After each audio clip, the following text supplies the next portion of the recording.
ان اللہ یأمرکم ان تؤدوا الامانات الی اہلہا صدق اللہ مولانا العظیم وصدق رسولہ النبی الکریم الامین ونحن علی ذلک من الشاہدین والشاکرین للہ رب العالمین قال اللہ تبارک وتعالی فی شان حبیبہ وعامرہ ان اللہ وملائکتہ یصلون علی النبی یا ایھا الذین آمنوا صلوا علیہ وسلموا تسلیما۔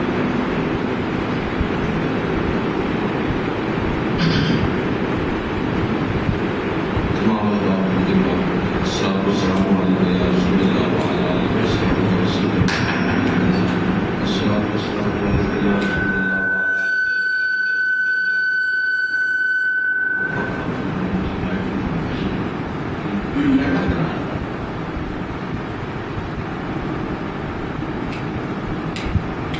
انتہائی واجب الاحترام سامعین و حاضرین، آج کے خطبہ جمعہ مبارک میں جس موضوع پر چند باتیں آپ احباب کی خدمت میں عرض کرنا چاہتا ہوں وہ یہ ہے کہ جب کوئی شخص پبلک آفس ہولڈ کرے، ریاستی سطح پر اس کو کوئی ذمہ داری تفویض کی جائے، قوم اور امت کی قیادت کے منصب پر فائز ہو، تو اسے کس انداز میں یہ ذمہ داری ادا کرنی چاہیے، یہ ذمہ داری وہ کیسے ادا کرے؟ اسلام نے، قرآن نے، اللہ کے رسول صلی اللہ علیہ وسلم نے ہماری کیا رہنمائی فرمائی ہے؟ ایک بات تو یہ بڑی کلیئر ہونی چاہیے کہ اسلام کے اندر عہدہ اور منصب یہ کوئی اعزاز نہیں ہے، یہ اصلاً ایک ذمہ داری ہے۔ جب کسی شخص کو کوئی عہدہ اور منصب تفویض کیا جاتا ہے تو یہ عہدہ اور منصب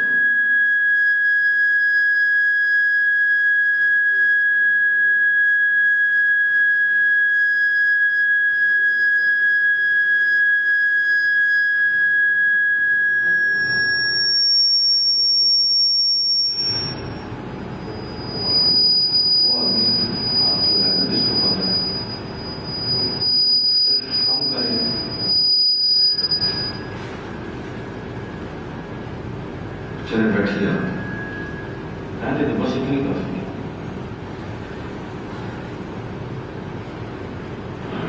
یہ بات بڑی کلیئر ہونی چاہیے کہ اسلام کی نظر میں عہدہ اور منصب یہ اعزاز نہیں ہے بلکہ ذمہ داری ہے اور امانت ہے جو اس کے سپرد کی گئی ہے اور اسے تفویض کی گئی ہے۔ قرآن مجید فرقان حمید کے اندر اللہ رب العزت نے بڑے واضح الفاظ کے اندر فرمایا کہ ان اللہ یأمرکم ان تؤدوا الامانات الی اہلہا، کہ تم یہ امانت ان لوگوں کے سپرد کرو گے جو اس کی اہلیت رکھتے ہیں، یعنی یہ منصب اصلاً امانت ہے اور ایسی امانت ہے کہ جس کا اصل مقصد صرف اور صرف یہ آج ہی مصیبت پڑ گئی ہے کہ تمہیں بندے نہیں آئے نا پکا نا ویسے بھی چل رہا تھا۔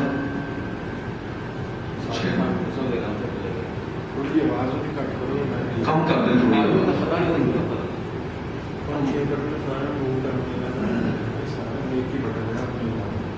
اور یہ منصب ایسا ہے کہ جس کا اصل تقاضا جو ہے وہ خدمت ہے۔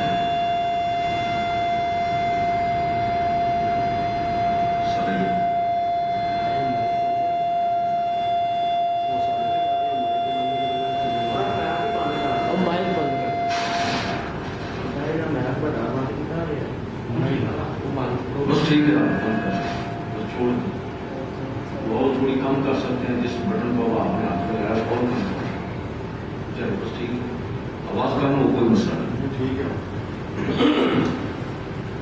تو میں عرض کر رہا ہوں کہ اسلام کی نظر میں عہدہ اور منصب یہ اصلاً امانت ہے، اعزاز نہیں۔ ایک بات تو یہ ہمیں بہت اچھی طرح سمجھنی چاہیے، خود ہم پر کلیئر ہوگی تو ہم اس کا تقاضا بھی کسی سے کریں گے نا۔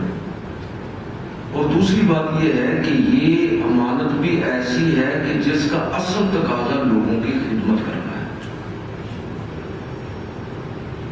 بڑی خوبصورت بات ہے. حضرت عمر فاروق رضی اللہ تعالیٰ عنہ انہوں نے ایک موقع پر یہ ارشاد فرمایا جب لوگوں نے ان کو دیکھا کہ وہ تپتی ہوئی دھوپ کے اندر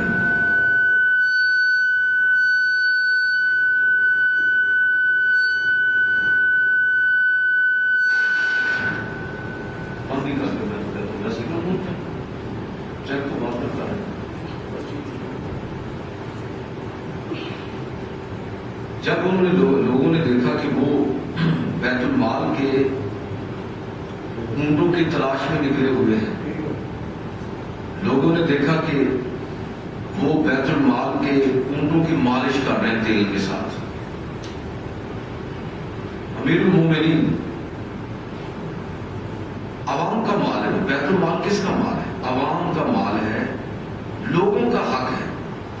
قومی خزانہ لوگوں کا حق ہے، اس کی حفاظت یہ حکمران کی منصب رکھنے والے شخص کی ذمہ داری ہے. تو وہ اونٹوں کی مالش کر رہے تھے. کسی نے کہا کہ آپ یہ ذمہ داری کسی اور کو دے دیتے، غلام کو کہہ دیتے کہ وہ اونٹوں کی مالش کر دیتا اور ان کی سیوا خدمت کر دیتا. بڑی خوبصورت بات فرمایا کہ مجھ سے بڑھ کر مسلمانوں کا غلام اور کون ہوگا؟ مجھ سے بڑھ کر مسلمانوں کا خادم کون ہوگا؟ نبی کریم صلی اللہ علیہ وسلم کا بڑا مشہور فرمان ہے. آپ نے فرمایا کہ سید القوم خادم، قوم کا جو سید، سردار اور عہدہ اور منصب رکھنے والا شخص ہے وہ اصلاً قوم کا خادم ہے. لہذا پہلی بات جو میں عرض کرنا چاہتا ہوں وہ یہ ہے کہ اسلام کے نقطۂ نظر سے عہدہ اور منصب اور سیاست یہ اصلاً خدمت کا نام ہے. جب آپ اس کو خدمت کہتے ہیں تو اس کے پھر عدم جواز اور جواز کی ساری بحثیں ختم ہو جائیں. جائز ہے، آپ سارے لوگ اس چیز کا پورا حق رکھتے ہیں کہ آپ آگے بڑھیے اور مختلف انداز میں سوسائٹی کی، ریاست کی، عوام کی خدمت جس انداز میں میں اور آپ کر سکتے ہیں وہ سیاست کے تھرو بھی ہو سکتی ہے، اور اس کے علاوہ اس کے اور بھی بہت سارے طریقے اور انداز ہو سکتے ہیں. وہ سارے کے سارے وہ سارے طریقے اور وہ ہر عمل جس میں عوام کی خدمت ہو، ریاست کی خدمت ہو، ریاست کی اطاعت ہو، وہ ساری کی ساری چیزیں جو ہیں وہ دین سے باہر نہیں ہیں بلکہ عین دین کا تقاضا ہے. اور خدمت ہونے کے ناطے یہ گویا کہ بہت بڑا اعزاز اس لحاظ سے کہ اللہ رب العزت نے کسی کو لوگوں کی خدمت کا موقع تفویض فرمایا. لہٰذا ایک بات تو یہ بہت واضح ہونی چاہیے. اور دوسری بات، اللہ کے رسول صلی اللہ علیہ وسلم نے ایک اصول ہمارے لیے بیان فرمایا کہ یہ منصب اور عہدے اے لوگوں تم نے کن لوگوں کو تفویض کرنے؟ امانت ہے. میں نے آیت شروع میں پڑھ دی ان اللہ یامرکم ان تؤدوا الامانات الی اہلھا. یہ عہدہ، یہ منصب، یہ امانت ہے قوم کی طرف سے کسی شخص کے سپرد آپ کرنے لگے ہیں تو ایسے شخص کے سپرد کرنا ہوگی جو صادق اور امین ہو. آج کی اصطلاح ہے جو سچا ہو، جس پر لوگوں کا اعتماد ہو. کسی ایسے شخص کے سپرد یہ امانت نہیں کی جا سکتی جو اس کے اندر خیانت کرنے والا ہو. اسی لیے اللہ کے رسول صلی اللہ علیہ وسلم نے یہ ارشاد فرمایا، صحیح بخاری کے اندر حدیث ہے، اِنَّا وَاللَّهِ لَا نُوَلِّي عَلَىٰ هَٰذَا الْعَمَلِ أَحَدًا سَأَلَهُ وَلَا أَحَدًا حَرَصَ عَلَيْهِ. قسم بخدا ہم یہ امانت کسی ایسے شخص کے سپرد نہیں کریں گے، کسی شخص کو والی نہیں بنائیں گے مسلمانوں کا جو اس پر حریص ہو اور اس پر سوال کرنے والا. آج اگر کوئی اپنے آپ کو امیدوار نہ بنائے، امیدوار بنانا بھی تو سوال کرنا ہے، تو پھر نہ بنائے تو ظاہر ہے اس کو ہم کیسے یہ امانت سپرد کریں گے. مطلب اس کا یہ نہیں ہے. مطلب یہ ہے کہ آج کے ماحول میں اس کا مطلب یہ ہوگا کہ وہ شخص جو مسلمانوں کا امیر بننے کے لیے، ان کا نمائندہ بننے کے لیے ہر جائز اور اتنی حرص رکھتا ہے کہ ہر جائز اور ناجائز طریقہ اختیار کرنے پر تیار ہے.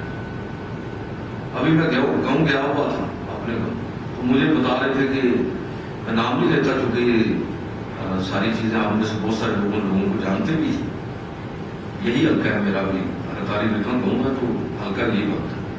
تو مجھے گاؤں کے لوگ بتا رہے تھے کہ ایک امیدوار آیا تھا، اس نے کہا کہ کسی کو اگر پیسے وغیرہ دلوانے ہیں تو آپ دلوا دیجیے۔ تو دیہات میں لوگ پیسے نہیں دیتے، وہ ووٹ غلط دیں یا صحیح دیں، وہ اپنے برادری پر دیں گے ووٹ، دڑے پر ووٹ دیں گے یا کوئی اور وجہ ہوگی، تو پیسے لے کر ووٹ نہیں لوگ دیتے عام طور پر۔ ایسا شخص جو اس منصب کو حاصل کرنے کے لیے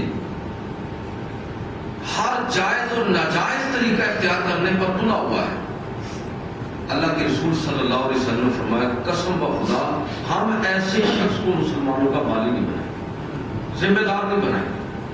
اور آپ نے اس پر تنبیہ بھی فرمائی کہ ایسا شخص چونکہ امانت دار نہیں ہے اور یہ عہدہ اور منصب امانت ہے، لہذا فرمایا صحیح مسلم کی حدیث ہے، نبی کریم صلی اللہ علیہ وسلم نے ارشاد فرمایا وَإِنَّهَا أَمَانَةٌ وَإِنَّهَا يَوْمُ الْقِيَامَةِ خِزْيٌ وَنَدَامَةٌ کہ یہ منصب اور عہدہ اور امت اور قوم کی نمائندگی یہ امانت ہے، اور قیامت کے دن اگر کسی شخص نے اس منصب کا حق ادا نہ کیا تو قیامت کے دن یہ عہدہ اور منصب اس شخص کے لیے شرمندگی اور ندامت کا باعث ہو۔ لہذا مجھے اور آپ کو اس وقت جب یہ پاکستان میں الیکشن ہونے جا رہے ہیں تو یہ بات ہمیں کلیئر ہونی چاہیے، ہم پر واضح ہونی چاہیے کہ ہم خود اس میرٹ کو اور اس اصول کو پیش نظر رکھیں جس کی وضاحت اللہ کے رسول صلی اللہ علیہ وسلم نے فرمایا۔ اچھا ایک حدیث کے اندر جو عام ہم سنتے ہیں بڑے خوبصورت اور بامعنی، وہ جملہ بڑا ہی بامعنی ہے اور وہ الفاظ بڑے کمپریہنسو ہیں۔ اللہ کے رسول صلی اللہ علیہ وسلم نے ارشاد فرمایا الا کلکم راع وکلکم مسئول عن رعیتہ، اگر وہ سنو خبردار اے لوگوں تم میں سے ہر شخص نگہبان ہے اور قیامت کے دن اس سے اس کی رعیت کے بارے میں سوال کیا جائے۔ یہاں اللہ کے رسول صلی اللہ علیہ وسلم نے لفظ استعمال کیا راعن۔ راعن عربی میں اس کا ترجمہ ہے چرواہا، محافظ، نگہبان، یعنی لیکن لفظی معنی اس کا چرواہا ہے۔ تم میں سے ہر شخص جو کسی منصب پر ہے اس کی تمثیل اللہ کے رسول صلی اللہ علیہ وسلم نے ذکر فرمایا۔ اور وہ تمثیل کیا ہے کہ جس طرح آپ ایک چرواہے اور اس کے ریوڑ کے درمیان ایک تعلق کو ذرا فرض کیجیے، حضور کے مخاطب کون ہیں؟ عرب ہیں۔ آپ اپنے سامنے بیٹھے ہوئے لوگوں کو بات سمجھا رہے ہیں، آپ آج کے دور میں اس کا ترجمہ اسی انداز میں کر سکتے ہیں۔ وہ لوگ جو ریوڑ چرانے والے ہیں، وہ لوگ کھیتی باڑی، جانور پالنا، جن لوگوں کا ایک پیشہ ہے ان کو بات سمجھا رہے ہیں، اور وہ لوگ بڑی اچھی طرح جانتے ہیں، اور میں اور آپ بھی کسی نہ کسی انداز میں یہ بات سمجھتے ہیں کہ چرواہے اور ریوڑ کے درمیان جو باہمی تعلق ہے وہ کس طرح کا ہوتا ہے۔ میں اس کی ڈیٹیل میں نہیں جاؤں گا، صرف اتنا ہی عرض کرتا ہوں کہ چرواہے کی زیادہ سے زیادہ کوشش یہ ہوتی ہے کہ میرا ریوڑ سبز اور شاداب زمین کے اندر جائے۔ یہ شام کو جب اس کو میں باڑے میں واپس لے کر جاؤں تو یہ سیر ہو چکا، اس کی بھوک مٹ چکی ہو، اس کی ضرورت پوری ہو چکی ہو۔ اگر گھاس ہے تو وہ مناسب انداز میں چر چکا ہو ایک ایک جانور، اور اگر پانی ہے تو وہ یہ اس سے بھی سیراب ہو چکا، چاہے گا کہ اس کو تر و تازہ گھاس میسر ہو، چاہے گا کہ اس کو تر و تازہ پانی میسر ہو۔ اچھا جب یہ چرواہا اس طرح ایک ایک جانور کے ساتھ اپنے تعلق کو مضبوط کر لیتا ہے تو اس کے بعد اگلا منظر بھی جن لوگوں کو تھوڑا بہت یہ تجربہ ہے وہ جانتے ہیں کہ پھر چرواہا بھی اگر ریوڑ کے کسی جانور کو دیکھتا ہے نا کہ وہ اس ہاتھ کو توڑ رہا ہے، وائلیشن کر رہا ہے، تو وہ دور سے آواز دے دیتا ہے اور وہ جانور واپس لوٹ جاتا ہے۔ جو لوگ جانور چرواتے رہے ہیں جنہوں نے زندگی میں یہ کام کیا ہے، وہ میرے اس بات کی تصدیق کریں گے کہ جانور آواز پر رک جاتا ہے۔ پتا چلا کہ حاکم اور رایا کا تعلق اسی طرح کا آپس میں ہونا چاہیے کہ جب دن رات خدمت کے اندر لگا ہوا ہے، منصب رکھنے والا شخص، عہدہ رکھنے والا شخص اور کسی یعنی کہہ لیں کہ پبلک آفس جس آدمی نے بھی ہولڈ کر رکھا ہے وہ دن رات لوگوں کی خدمت کے اندر لگا ہوا ہے، تو پھر یہ ممکن نہیں ہے کہ لوگ اس کی آواز پر لبیک نہ کہیں۔ اگر اس نے اپنی ذات کی نفی کر کے لوگوں کی خدمت کی ہے، اپنے مفادات کی قربانی دے کر اپنے عوام کی خدمت کی ہے، تو پھر یہ ناممکن ہے کہ لوگ اس کی آواز کو سنیں نہ اور اس کو نظر انداز کریں، ایسا نہیں ہوگا۔ لیکن یہ شرط ہے۔ تو ایک یہ چیز بھی، دوسری چیز میں نے آپ کی خدمت میں عرض کی ہے، یہ چیز بھی واضح اور کلیئر ہونی چاہیے۔ اور ایک اور چیز کہ جس کو میں سمجھتا ہوں کہ وہ بھی ہمارے پیش نظر ہو، یہ اس میں حاکم کے لیے بھی ہے اور رایا کے لیے بھی ہے، عوام کے لیے بھی، اور جو لوگوں کی خدمت پر معمول ہے، کسی منصب کا حامل ہے، اس کے لیے بھی، کہ انسان یہ خدمت اس جذبے کے ساتھ کرنے والا، اور رایا کے ذہن میں بھی یہ بات ہے کہ وہ اس کی اطاعت اور فرما برداری اسی انداز میں کریں گے اپنے حاکم کی۔ میں اکثر یہ بات دہرایا کرتا ہوں کہ اللہ کی اطاعت فرض ہے، یا ایھا الذین آمنوا اطیعوا اللہ، رسول کی اطاعت فرض ہے، واطیعوا الرسول واولی الامر منکم، اور حکمرانوں کی اطاعت بھی اسی طرح لازم ہے جب وہ اللہ اور اللہ کے رسول کے حکم کے مطابق لوگوں کی رہنمائی کرے۔ نبی کریم صلی اللہ علیہ وسلم سے پوچھا گیا نا کہ احسان کیا ہے، اللہ کے رسول صلی اللہ علیہ وسلم نے بڑا ایک بامعنی جملہ اس کے اندر جامع قسم کے الفاظ کے اندر ارشاد فرمایا کہ احسان یہ ہے کہ تو اللہ کی عبادت اس طرح کرے کہ گویا کہ تو اللہ کو دیکھ رہا ہے، ان تعبد اللہ کأنک تراہ، کہ تو اللہ کی عبادت اس طرح کرے گا گویا تو اللہ کو دیکھ رہا ہے۔ اور سیاست اور منصب اور خدمت عبادت ہے نا بھائی، تو پھر بندہ اس ذوق کے ساتھ یہ خدمت کرے، اور اگر ایسا نہ ہو تو پھر آدمی یہ گمان کرے کہ میرا اللہ مجھے دیکھ رہا ہے، فَإِن لَمْ تَكُنْ تَرَاهُ فَإِنَّهُ يَرَاكَ، کہ اگر تو اسے نہیں دیکھ رہا تو وہ تمہیں دیکھ رہا ہے۔ اگر رایا کے اندر بھی یہ ذوق آ جائے کہ ہمارے حکمران، ہمارے ملک کا قانون یہ ہے، اگرچہ اس وقت مجھے کوئی دیکھنے والا نہیں، تو میں آپ کو یقین دلاتا ہوں کہ جب اشارے پر کوئی سپاہی نہیں ہوگا تو تب بھی وہ اشارے کی پابندی کرے گا، اور اس کا وہ رکنا عین عبادت ہوگا، اس لیے کہ وہ سمجھتا ہے کہ اگرچہ یہاں کوئی نہیں ہے لیکن میں اس اصول اور قانون کی، آئین پاکستان کی، بلکہ میں کہوں گا کہ حکمران کے بنائے ہوئے قانون کی پابندی کروں گا، تو گویا کہ میں اللہ اور اللہ کے رسول کے حکم کی ہی پابندی کر رہا ہوں، اس لیے کہ یہ قانون لوگوں کی فلاح و بہبود کے لیے بنایا گیا ہے۔ تو لہذا ایک چیز، تیسری چیز جو میں عرض کر رہا ہوں وہ یہ ہے کہ یہ بھی ہمارے اوپر کلیئرٹی ہونی چاہیے۔ اب آتے ہیں اس چیز کی طرف کہ جو شخص پبلک آفس ہولڈ کر رہا ہے، جس کو ہم ذمہ داری تفویض کرنے جا رہے ہیں، اس کے اندر کیا چیزیں ہونی چاہیے، ہمیں اس کو کس طرح دیکھنا چاہیے۔ یاد رکھیے کہ افراد امت کے درمیان اگر کوئی کمزوری ہو، عام لوگوں کے اندر کوئی اخلاقی کمزوری آ جائے، تو شاید بسا اوقات عام آدمی کی کمزوری کو نظر انداز کیا جا سکتا ہے، لیکن وہ لوگ جو قوم کی نمائندگی کر رہے ہیں ان کے اندر اس کمزوری کو نہیں، اس کو برداشت نہیں کیا جائے۔ یہ نہیں ہے کہ وہ پیغمبر اور نبی کے منصب پر فائد ہو تبھی نہیں، لیکن کم از کم اس راستے پر چلنے والا ہو، اس کے لیے کوشش کرنے والا ہو۔ ہمیں ایسے لوگوں کو اپنی نمائندگی سونپنی ہوگی. بڑی خوبصورت بات ہے کہ اعمالکم اعمالکم، کہ جو تمہارا عمل ہے، اعمال تمہارے اعمال وہی اصل میں تمہارے اعمال ہیں. تو میں اور آپ اپنے اعمال کن لوگوں کو بنائیں گے؟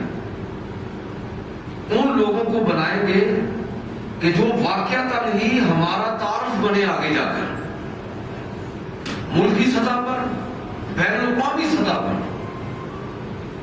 کہ جن کو دیکھ کر لوگ پاکستان کے بارے میں، قوم کے بارے میں رائے قائم کریں. قرآن و سنت کے اندر اس حوالے سے جو ہماری رہنمائی ہوئی ہے، اس میں ایک بڑی اہم بات یہ ہے کہ مسلمانوں کا نمائندہ، امت کی نمائندگی کرنے والا شخص ایسا شخص ہو کہ وہ جو ناجائز ذرائع، چاہے وہ رشوت ہو، ملاوٹ ہو، کوئی 2 نمبر کام ہو، اس سے دور رہنے والا ہے، پاک صاف کردار کا مالک. نبی صلی اللہ علیہ وسلم فرمائے گا راشی والمرتشی کلاہما فی النار، دونوں جہنمی ہیں. یہ اصل میں لینے والا اور دینے والا دونوں کا ذرا دیکھیں ذرا معاملہ. یہ ہم اس چیز کو پروموٹ کریں گے، کسی کو دیں گے تو لے گا نا، دونوں طرف خرابی ہے. ہم کام ناجائز کروانا چاہتے ہیں، پہلے طے کیا ہوا، لہذا پیسے دے دیتے ہیں، میں اور آپ غلط کام کے لیے نکلے گی، اور دوسرے کو کرپٹ کرنے میں گویا کہ ایک طرح کا حصہ ہمارا بھی پورا ہے. لہذا یہ بہت بڑی سماجی خرابی مسلمانوں کا. یہ جو رشوت ہم لیتے ہیں، کیوں لیتے ہیں؟ اس لیے نہیں کہ شاید اکثر ایسا ہوتا ہے کہ ہم کو اپنی ضرورت پوری کرنے کے لیے رشوت لیتے اور دیتے نہیں، بلکہ نئی ضروریات کے لیے. اکثر ایسا ہی ہوتا ہے کہ نئی ضروریات، تو آپ ان ضروریات کو میں اور آپ کم کر سکتے ہیں. اللہ کے رسول صلی اللہ علیہ وسلم نے اس حوالے سے آج لوگوں نے نئے نئے نام رکھ لیا. رشوت کو کوئی فیس کرتا ہے تو کچھ کہتا ہے. اس چیز کو، اس کا کلا کم کر، ادارے جب مضبوط ہوں، لوگوں کو سموتھلی ان کے حقوق مل رہے ہوں، تو یہ چیز پیدا نہیں ہوتی. بدقسمتی ہماری کہ پاکستان کے اندر ادارے جس طرح کمزور ہوئے ہیں، آج یہ اس کے نتائج ہیں. دوسری چیز کہ جو شخص پبلک آفس ہولڈ کرے، عوامی نمائندگی، جس شخص کو یہ حاصل ہو اور جو کسی عہدے اور منصب پر فائز ہو، عام حالات میں یہ ہے، اصول یہ ہے کہ اللہ کے رسول صلی اللہ علیہ وسلم فرمایا کہ تم آپس میں ایک دوسرے کو تحفے تحائف دیا کرو، تہادو تہابو، تحفے دیا کرو، اس سے محبت بڑھتی ہے. ایک دوسرے کو آپ گفٹ دیا کریں، دعوت دیں، اس کو قبول کریں، دوسروں کو اپنے ہاں دعوت دیں، جتنا ممکن ہو، اس سے محبت بڑھتی ہے. لیکن جو شخص پبلک آفس ہولڈ کرے گا، جس شخص کے پاس کوئی منصب ہے، اس کے لیے تحفہ لینا حرام ہے.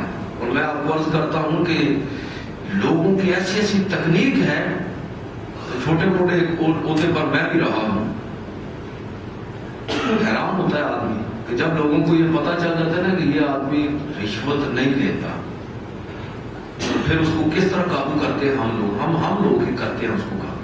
پھر ہم اس کو تحائف دیتے ہیں، رشوت نہیں لیتے، تحائف اس کو دیتے ہیں. اس کی شکلیں کیا ہے مجھے بتانے کی ضرورت نہیں.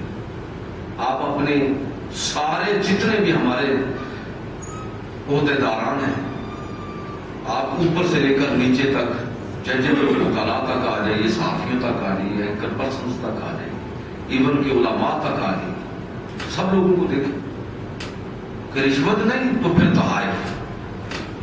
اللہ کے رسول صلی اللہ علیہ وسلم نے اصول طے کر دیا کہ جو کوئی منصب دار ہے، اس کے لیے کوئی تحفہ قبول کرنا بھی رشوت شمار ہوگا.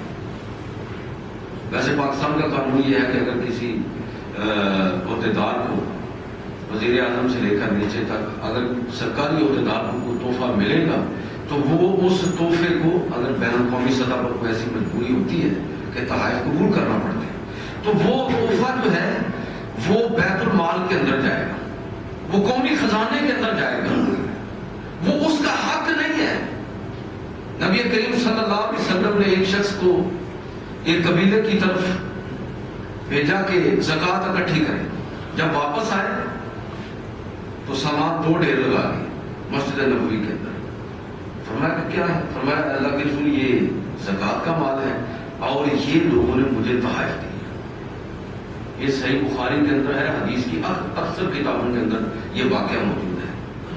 اللہ کے رسول صلی اللہ علیہ وسلم نے لوگوں کو اکٹھا کیا، خطبہ ارشاد فرمایا اور نام لیے بغیر فرمایا کہ لوگوں کو کیا ہو گیا ہے، میں ان کو کسی منصب پر فائز کر کے بھیجتا ہوں، مال اکٹھا کرنے کے لیے، زکوٰۃ جمع کرنے کے لیے بھیجتا ہوں، واپس آ کر یہ کہتے ہیں کہ یہ زکوٰۃ کا مال ہے اور یہ لوگوں نے اسے تحائف دیے ہیں۔ کیوں نہ وہ اپنی ماں کے گھر میں بیٹھا رہا، پھر دیکھتے کہ کیا لوگ اس کو وہ تحائف دیتے۔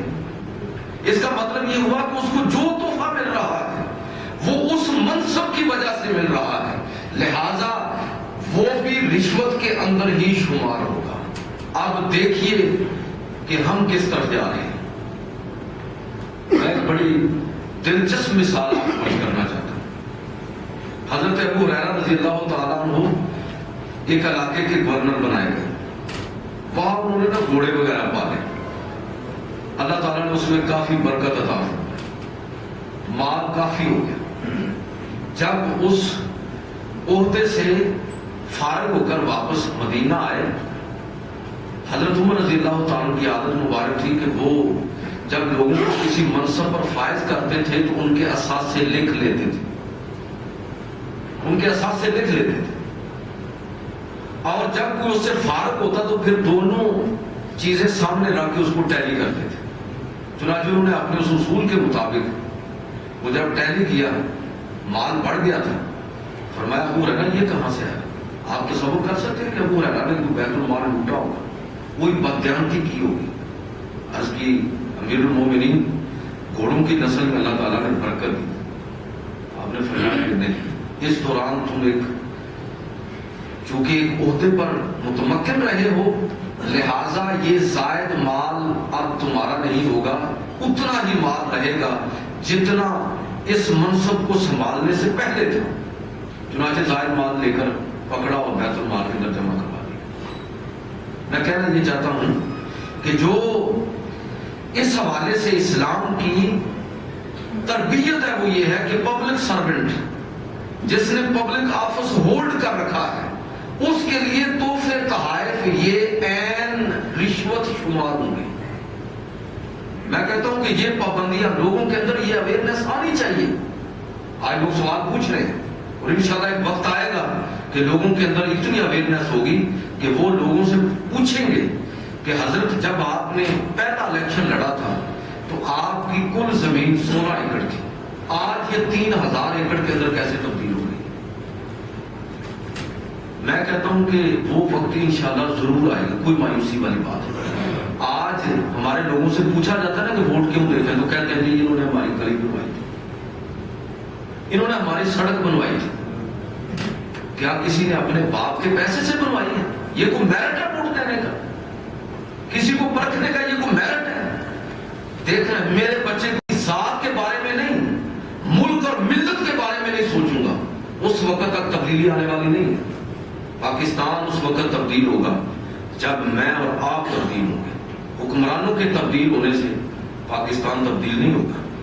تو لہذا یہ اس حوالے سے جو یہ بات، دوسری بات جو میں نے آپ کی خدمت میں عرض کی ہے کہ جو پبلک آفس ہولڈ کرے اس کا کریکٹر کیا ہونا چاہیے اور اس کو کس طرح کا کردار لوگوں کے سامنے پیش کرنا چاہیے۔ تیسری چیز مختصراً عرض کرتا ہوں، وہ یہ ہے کہ جو شخص مسلمانوں کی نمائندگی اختیار کرے، جس کو مسلمان اپنا نمائندہ بنائے، یہ ہمارے اندر یہ چیز آنی چاہیے۔ یہ مسجد سے، مدرسے سے، کالج سے، یونیورسٹی سے، اخبارات میں، ریڈیو، ٹی وی پر، ہر جگہ یہ موضوع ڈسکس ہونے چاہیے کہ ہمارا دین ہمیں کیا کہتا ہے۔ عام حالات میں تو اللہ کے رسول صلی اللہ علیہ وسلم نے یہ تعلیم دی کہ لا يدخل الجنہ قاطع، صلہ رحمی ترک کرنے والا شخص جنت میں داخل نہیں ہوگا. اتنا سخت حکم ہے کہ جس آدمی نے رشتہ داری کو نظر انداز کیا، چاہے آپ کا رشتہ دار غلط ہی کیوں نہ ہو، اس کے ساتھ کسی نہ کسی درجے میں اس تعلق کو باقی رکھنے کا حکم ہے، برداشت کرنے کا حکم ہے، تعلق کو نبھانا ہے. یہی اجر و ثواب ہے. لیکن جب معاملہ سیاست کا ہو تو اللہ کے رسول صلی اللہ علیہ وسلم نے ہماری رہنمائی کیا فرمایا کہ عملی زندگی حضور کی دیکھی، صحابہ کی دیکھی، کہ نبی صلی اللہ علیہ وسلم نے بطور اصول کے یہ بات طے کر دی کہ جو مسلمانوں کا نمائندہ ہوگا اب وہ عہدے اور منصب بانٹتے ہوئے رشتہ داری اور تعلق داری کا بالکل خیال نہیں رکھے گا. نبی صلی اللہ علیہ وسلم نے اپنے بعد حضرت علی کو خلیفہ نہیں بنایا، موجود تھے. حضرت عباس اور اہل بیت میں سے کسی کو خلیفہ نہیں بنایا، طے کر دیا.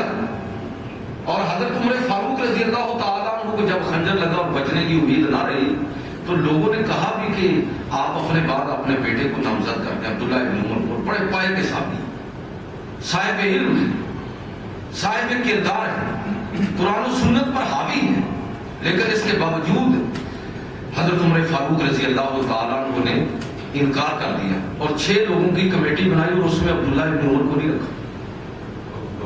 یہ طے کر دیا کہ ریاست اور سیاست کے معاملات میں اقربا پروری، رشتہ داری اور تعلق داری اس کا خیال نہیں رکھا جائے گا، بلکہ اگر رشتہ داروں اور تعلق داروں میں کوئی اس چیز کی اہلیت بھی رکھتا ہو اور کوئی دوسرا بھی اہلیت رکھتا ہو وہ دوسرے کو ترجیح دے. منصب اور عہدہ ان بنیادوں پر نہیں بلکہ میرٹ کی بنیاد پر دیا جائے.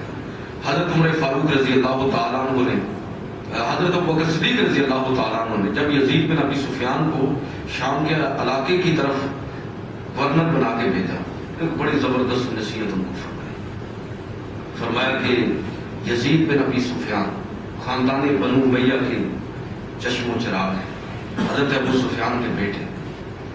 اس خاندان کا اس علاقے میں بڑا اثر و رسوخ تھا. وہ کہا کہ جا رہے ہو وہاں تمہاری رشتہ داریاں اور تعلق داریاں ہیں، اب لوگوں کو منصب اور عہدہ دیتے ہوئے ان تعلقات کا خیال نہ کرنا. اور پھر آپ نے ان کو اللہ کے رسول صلی اللہ علیہ وسلم کی حدیث سنائی. کس نے سنائی؟ جناب صدیق اکبر رضی اللہ تعالیٰ عنہ نے جب یزید بن ابی سفیان کو شام کی طرف گورنر بنا کر بھیجا، حدیث ان کو یہ سنائی کہ میں نے اللہ کے رسول سے سن رکھا ہے کہ جو شخص مسلمانوں کے اوپر کسی کو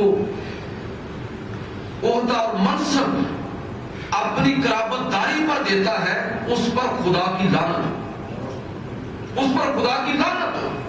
اور آپ دیکھیے کہ جس طرح کی تباہی مچی ہوئی، وہ وقت آنا چاہیے اس قوم کے اندر اور لوگوں کے اندر کہ جب لوگ عوامی نمائندوں سے سوال کریں اور کہیں کہ آپ کی دولت اس میں یہ بے محابہ اضافہ کیوں ہوا ہے، اس کی وجوہات بیان کیجیے اور ادب اور احترام کے ساتھ، جوتوں کے ساتھ. ضروری نہیں ہے، ہمارے لوگ جذباتی ہیں. یہ شعور آنا چاہیے لوگوں کے درمیان کہ یہ بے محابہ اضافہ کیوں کر ہوا ہے. آپ اقتدار میں آئے تو سارے اعلیٰ عہدے آپ کے رشتہ داروں کے اندر ہی کیوں تقسیم ہوئے؟ کیا اس امت اور قوم کے اندر کوئی اس کا اور حقدار نہیں تھا؟ یہ سوال اٹھنا چاہیے. اور میں آپ کو یقین دلاتا ہوں کہ جب لوگوں کے اندر یہ شعور بیدار ہوگا اور ایک مذہبی ذمہ داری کے طور پر جب یہ شعور لوگوں کے اندر بیدار ہوگا تو یہ جو فیملی لمیٹڈ کمپنیاں ہیں یہ خود بخود ختم ہوتی چلی جائیں. ایک ایسا پاکستان وجود کے اندر آئے گا جس کا واقعتاً ہی ہمارے بزرگوں نے خواب دیکھا. ایک اور چیز جس کا میں تذکرہ کرنا چاہتا ہوں، چوتھی چیز، کہ وہ شخص جس نے پبلک آفس ہولڈ کر رکھا ہے اس سے بجا طور پر قرآن و سنت نے ہماری جو رہنمائی کی ہے، بجا طور پر امت یہ اس سے سوال کر سکتی ہے اور پوچھ سکتی ہے کہ وہ عوام کی جو حق ہے بیت المال کی صورت میں، وسائل کی صورت میں، جو قومی اثاثے ہیں، کسی شخص کو یہ حق نہیں ہوگا میں نے شروع میں عرض کیا کہ یہ امانت ہے، امانت ہے، اور قیامت کے دن لوگوں سے اسی پس منظر میں سوال ہوگا۔ تو کسی شخص کے لیے یہ جائز نہیں ہے کہ وہ عوام کا پیسہ اپنے اوپر خرچ کرے اور اپنے ذاتی استعمال کے اندر لے کر آئے۔ حضرت علی المرتضیٰ رضی اللہ تعالیٰ عنہ یمن میں تھے تو آپ بیت المال کے اونٹوں پر سواری نہیں کرتے تھے، حالانکہ یہ بظاہر اتنا بڑا معاملہ نہیں، لیکن وہ کہتے تھے کہ یہ عوام کا حق ہے، ذاتی سواری ہی استعمال کروں گا، کیا ساری پبلک سے پوچھ لی ہے؟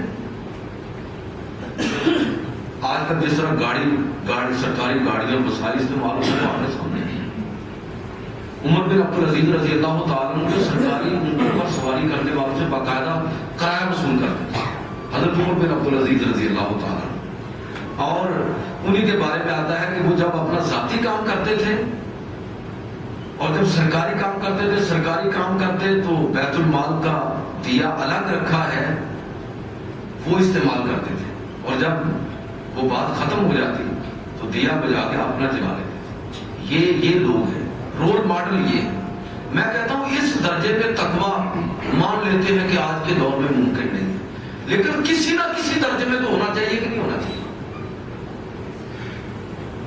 کہ لوگوں نے عوام کے مال کو، قوم کے خزانے کو اپنا ذاتی خزانہ سمجھ لیا ہے۔ پچھلے جمعے میں نے گزارش کی تھی کہ بیت المال ثوابدیدی فنڈ نہیں ہے، لہذا کوئی سڑک، کوئی پل اور کوئی عمارت تعمیر کرنے کے بعد اس کو اپنے نام کی طرف منسوب کرنا اور پھر خود ہی اس پر شکریہ کے بینر لگوانا، تختیوں کی نقاب کشائی کرنا، ایک وقت آئے گا جب یہ امت بیدار ہوگی، پاکستانی قوم کے اندر شعور بیدار ہوگا، لوگ سوال کریں گے کہ آپ تختی تب لگائیں اگر اپنی جیب سے پیسے خرچ کیے، اگر ہمارا ہی مال ہمارے اوپر خرچ کو ہوا ہے تو پھر اس پہ کون سی بات ہے؟ یہ تو آپ کے فرائض میں تھا، آپ اس چیز کے ذمہ دار تھے۔ وہ وقت آئے گا جب اس قوم کے اندر یہ شعور آئے گا کہ یہ ان تعصبات سے اٹھ کر لوگوں کو منتخب کریں گے اپنی نمائندگی کے۔ حضرت عمر رضی اللہ تعالیٰ عنہ کتنی اہمیت دیتے تھے قومی خزانے کو، کہ دفعہ لوگوں نے دیکھا کہ وہ عرب کی دھوپ ہے، سخت گرمی کے اندر اکیلے مدینہ سے باہر نکلے اور کسی طرف دوڑتے ہوئے جا رہے ہیں۔ کسی نے پوچھا کہ امیر المومنین کدھر جا رہے ہیں؟ کہنے لگے کہ بیت المال کا ایک اونٹ بھاگ گیا ہے، اس کی تلاش میں جا رہا ہوں۔ حضرت علی رضی اللہ تعالیٰ عنہ نے یہ پوچھا کہ اس کی تلاش میں جا رہا ہوں، پھر چلے گئے۔ حضرت علی رضی اللہ تعالیٰ نے فرمایا کہ اے عمر، تم نے ایسا نمونہ سیٹ کر دیا ہے، تم نے ایسی مثالیں قائم کر دی ہیں کہ اپنے بعد والے لوگوں کو تم نے آزمائش کے اندر ڈال دیا ہے۔ صحیح بات یہ ہے کہ جب لوگوں کے اندر جب تک یہ اویئرنیس ہوگی کہ یہ مال ہمارا ہے، یہ قومی خزانہ ہے، اس کی حفاظت ہمارے بھی ذمہ ہے، لوگ ریلیاں نکالتے ہیں اور گاڑیاں جلا دیتے ہیں، تھانے جلا دیتے ہیں، مارکیٹیں جلا دیتے ہیں، یہ جہالت کی علامت ہے، نہیں پتا کہ ہم اپنا ہی سب کچھ اپنے ہاتھوں سے برباد کر رہے ہیں۔ آخری بات کر کے ختم کرتا ہوں کہ ایک اور بڑی چیز جو ہمیں دیکھنی چاہیے کہ ہماری نمائندگی، صحیح بات میں کر رہا ہوں کہ جو شاید بڑی مشکل نظر آتی ہے، وہ یہ ہے کہ ہماری نمائندگی ان لوگوں کو کرنی چاہیے اور ہمیں ان لوگوں کی طرف توجہ کرنی چاہیے، ان لوگوں کو اہمیت دینی چاہیے جن کے اندر ویژن ہو۔ ویژن ہو، اگر وہ میں لطائف سنانا شروع کروں کہ جس ملک کے اندر اور جس ملک کے صوبوں کے اندر میٹرک پاس اور انڈر میٹرک جو ہیں وزیر اعلیٰ بنے، اور جہاں پر 20 گریڈ کے اساتذہ سائلوں کی طرح ذلیل ہوتے تھے، کیا اس میں تبدیلیاں آنے والی؟ ویژن ہونا چاہیے لیڈر کے اندر۔ سیاستدان میں اور لیڈر میں یہی فرق ہے۔ آخری بات کر کے ختم کرتا ہوں کہ سیاستدان اگلے الیکشن کی فکر کرتا ہے کہ میں نے اگلا الیکشن جیتنا ہے، کیسے لوگوں کو دھوکہ دینا ہے، کیسے لوگوں کو مطمئن کرنا ہے، کیسے کون سا ووٹ پیسے پر بکے گا، کون سا بریانی کی پلیٹ پر بکے گا، کس کو کس انداز میں ابرائز کیا جا سکتا ہے، برادری، تعلق داری اور علاقائی نسبت، لسانی نسبت، کس کس نسبت سے ووٹ لیا جا سکتا ہے، یہ سیاستدان ہے۔ لیکن لیڈر وہ ہوتا ہے کہ جو اگلے الیکشن کی نہیں، اگلی نسل کی سوچتا ہے، میرے آنے والی نسلوں کا کیا بنے گا۔ بیچ دیا ہمارے، میں کسی خاص جماعت کی بات نہیں کر رہا، پاکستان بننے کے بعد مسلسل ہم اسی کرائسس کے اندر ہیں، میرے اور آپ کے ملک کو بیچ دیا ان لوگوں نے، گروی رکھا ہوا ہے یہ ملک، ہر چیز بک چکی ہے۔ کاش ہم اپنے نمائندے ایسے لوگوں کو بنائیں کہ جو ویژن کے مالک ہوں، جن کو ہماری آنے والی نسلوں کی فکر ہو، ہماری اگلی نسلوں کو وہ دیکھ رہے ہوں کہ چشم تصور کے اندر کہ وہ کن کن مسائل کا سامنا کریں گے۔ لیڈر بسا اوقات ایک لمحے کی خطا کرتا ہے اور قوم صدیوں تک اس کی سزا پاتی ہے۔ اس لیے لیڈرشپ کوئی آسان چیز نہیں ہے۔ نبی کریم صلی اللہ علیہ وسلم کی شخصیت کو آپ دیکھیے، صحابہ کرام اور خلفائے راشدین کو دیکھیے کہ کس طرح انہوں نے وقتی طور پر نقصان اٹھایا ہے، لیکن آنے والی نسلوں کے مفادات کا کس طرح تحفظ کیا ہے۔ تاریخ کے اندر اس کی بہت ساری مثالیں، عمر فاروق رضی اللہ تعالیٰ کی سیرت اگر آپ پڑھیں، اور ٹائم ختم ہوا میں مثال عرض نہیں کر پاؤں گا، تو آپ ان کی سیرت کو پڑھیں، آپ کو پتہ چلے گا کہ سیاستدان میں اور لیڈر میں کیا فرق ہے۔ سیاستدان کو الیکشن کی، اگلے الیکشن کی فکر ہوتی ہے، اور لیڈر جو ہے وہ اگلی نسلوں کے بارے میں سوچ رہا ہوتا ہے۔ اور آج ہمیں ایسے ویژنری لیڈر چاہیے، ایسے لوگ ہماری نمائندگی کے لیے آئے کہ جن کی نمائندگی پر ہمیں بھی فخر ہو۔ قرآن و سنت بالکل واضح ہے، اللہ تعالیٰ نے قوموں کی تقدیر اور ان کا مستقبل خود ان کے ہاتھ میں دے رکھا ہے۔ میں تجھ کو بتاتا ہوں تقدیر امم کیا ہے، شمشیر و سناب و طاؤس و ربابہ، افراد کے ہاتھوں میں ہے تقدیر امم، ہر فرد ہے ملت کے مقدر کا ستارہ۔ میں اور آپ اگر تلے ہوئے ہیں کہ ہم نے برباد ہی ہونا ہے، تو میں آپ کو یقین دلاتا ہوں کہ دنیا کی کوئی طاقت ہمیں نہیں بچا سکتی۔ اور اگر میں اور آپ یہ فیصلہ کریں کہ ہم اپنے مستقبل کو، اپنے ملک اور قوم کے مستقبل کو، اپنی نسل کے مستقبل کو ہم محفوظ کریں گے اور اس میں اپنا پوری دلچسپی لیں گے اور اپنا پورا حصہ اس میں ڈالیں گے، تو کیا خیال ہے کہ یہ عبادت نہیں ہے؟ اللہ تعالیٰ مجھے اور آپ کو